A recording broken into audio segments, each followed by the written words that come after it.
The city of Racine, Wisconsin reduced crime at a rate that was top 10 in the nation.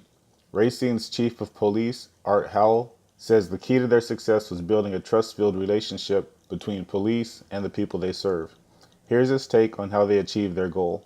We started putting these community policing houses at the neighbor, and the officers were there longer term. Then the residents felt like, okay, now you guys are here long enough to see what's going on, and you're here to long enough for us to feel safe talking to you because you're not just in and out.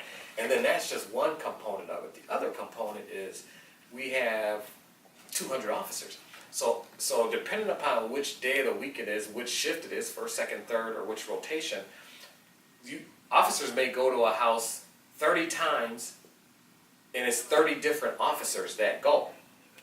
So there's no continuity there, right? But when you start doing the COP house situation where you have one officer who's assigned to that area, now that person starts to understand, oh man, I know what's happening at that house. That kid has autism. He's 17, but he looks 25.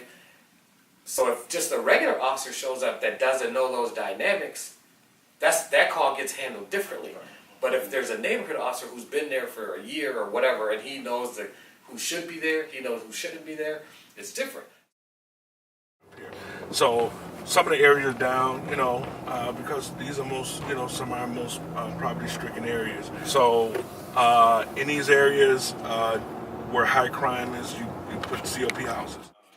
Pretty much get a relationship with the community, with the kids that's in the community. So a lot of things go on in this house. Like for instance, so you have probation and parole.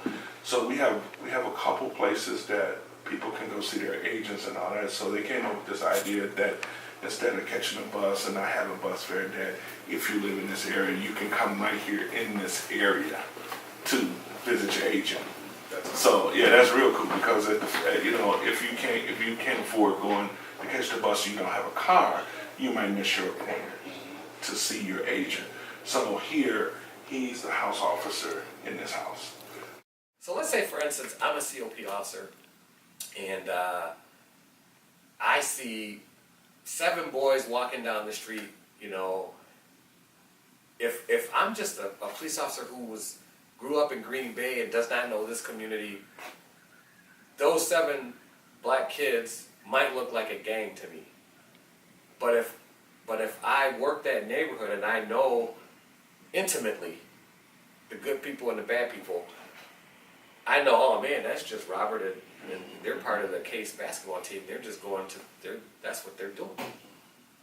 So it's not really rocket science. It's not. It's about respect. It's about relationships.